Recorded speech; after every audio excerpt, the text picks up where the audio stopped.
Bonjour Véro. Bonjour Map. Écoute, je te remercie de venir nous voir parce que j'ai justement là des internes qui me disent en pratique comment on fait pour la nutrition entérale.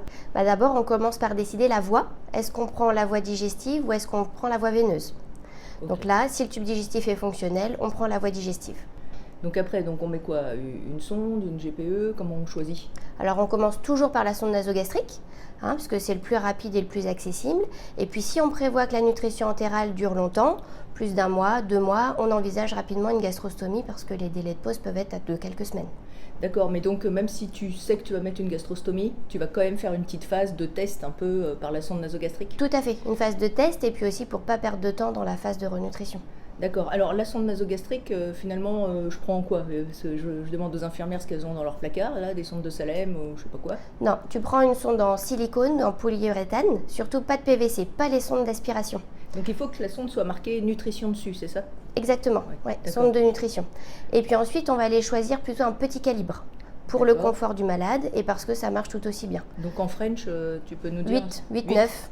D'accord. Donc c'est quasiment les sondes de pédiatrie, ça? Exactement. Donc on les utilise chez les adultes? Oui, sans aucun problème. Parce que c'est mieux toléré? Tout à fait. D'accord. Par contre, si on a besoin de faire passer des médicaments, on peut utiliser une sonde un peu plus grosse, 12 French maximum, pas de 14. Ah ouais, pour éviter qu'elle se bouche, là on va prendre une plus grosse. Tout à fait. Ok, donc je sélectionne ma sonde, je demande à l'infirmière de la poser. Tout à fait. Et là après, qu'est-ce que je fais? Est-ce que elles vérifient souvent, elles mettent de l'air, là elles entendent glou-glou, est-ce que ça va suffire? Si elles savent, si elles sont sûres de leur coup, j'ai pas besoin de faire de radio? Non, on est quand même obligé de faire une radio pour contrôler la pose de la sonde. S'assurer à quel niveau elle est dans l'estomac. Et puis aussi parce qu'il peut y avoir des faux positifs. Oui, alors moi ça m'est déjà arrivé en fait. Une sonde qui était dans un épanchement pleural, et ça faisait glouglou et voilà. Ça n'allait pas quoi. Donc c'est obligatoire. Au niveau de la radio, ça doit être positionné à quel endroit? À peu près dans le corps gastrique. Ni trop haut parce que sinon c'est mal toléré, ni trop bas parce que c'est mal toléré aussi. Ok, donc là j'ai contrôlé ma sonde, tout va bien. Faut que je choisisse un produit. Donc quels sont mes critères de choix? Alors tout va dépendre de combien de calories tu as besoin de passer sur la voie entérale, donc en complément de la voie péros. Tu regardes de combien tu as besoin et ensuite tu démarres par un produit normocalorique, normoprotidique. D'accord, donc 1 calorie par millilitre en gros, c'est ça? Exactement, ouais. Et puis si je vise combien de kilocalories par kilo par jour? Alors il faut entre 25 et 30 kilocalories par kilo et par jour parce que notre patient est dénutri, donc il a besoin qu'on lui apporte plus de calories que le patient ou que la personne standard. Voilà, et on tient bien compte du poids du patient, parce que c'est pas comme les externes là qui veulent nous mettre 2000 à tout le monde. Donc je choisis, si je vise donc aux alentours de 30 calories kilo jour avec un produit normocalorique, normoprotidique, ça me tombe aux alentours de 1 gramme kilo jour de protéines, c'est ça? Oui, un petit peu plus, 1,2, 1,5, c'est bien. Donc c'est bien pour un patient un peu légèrement agressé. Tout à fait, ouais. Ok, alors pourquoi je ne prendrais pas un produit hyper concentré? Parce que de temps en temps, on voit ça, comme on a des produits à 2 calories millilitre, on se dit ça va plus renforcer le malade. Oui, en fait, il faut une phase de test. Et puis, il faut démarrer progressivement la nutrition. Donc, on démarre avec un petit volume, petit peu de calories. Et puis, petit à petit, de jour en jour, on augmente en modifiant, si besoin, les produits pour aller vers un produit hyper calorique, hyper protéique. D'accord. Et ça dépend aussi des besoins en eau. Parce que c'est vrai que si jamais on a plein de perfs, c'est bien d'utiliser un produit plus concentré. Mais si c'est un malade qui a un trouble de la déglutition, il n'avale rien du tout, si on enterre à l'exclusive, on va être obligé de lui apporter pas mal d'eau. Donc là, moi, souvent, perso, je reste plutôt quand même sur des produits moins concentrés pour être sûr d'avoir un apport d'eau. Ouais.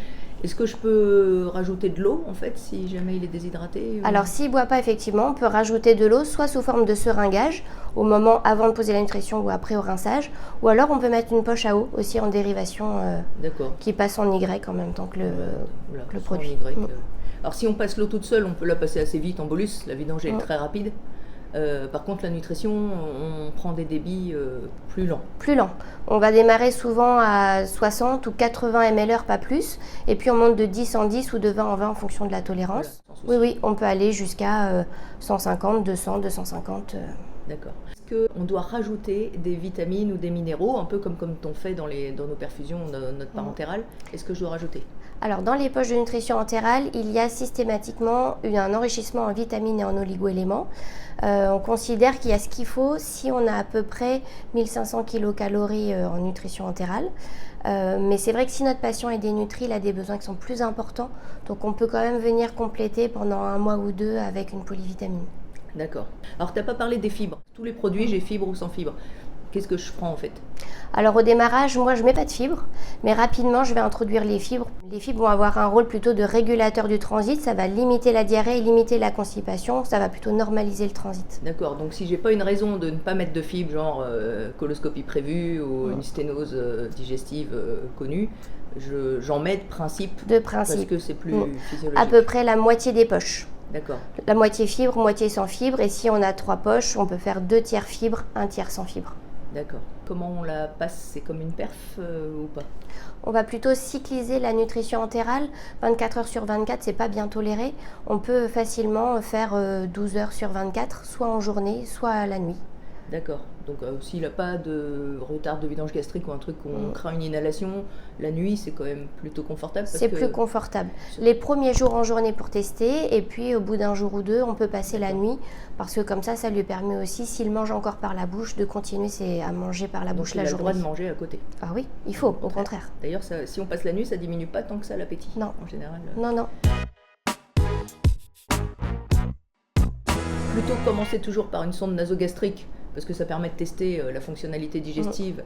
Et si la nutrition doit se prolonger, on va quand même aller plutôt vers une gastrostomie dont le confort et la durabilité est meilleur. Je pose une sonde donc avec un contrôle radio systématique. Qui vérifie qu'on est bien dans le corps gastrique. Après ma sonde, je la choisis plutôt 8 French si j'ai pas besoin de passer de gros médicaments dedans, sinon 12 French. Bien une sonde de nutrition dans un matériau adapté. Et après j'envoie un produit. Au départ je démarre sans fibres et progressivement, et après je rajoute les fibres, j'ajuste les besoins en eau. Les besoins en protéines en général ils vont suivre si on prend un produit équilibré.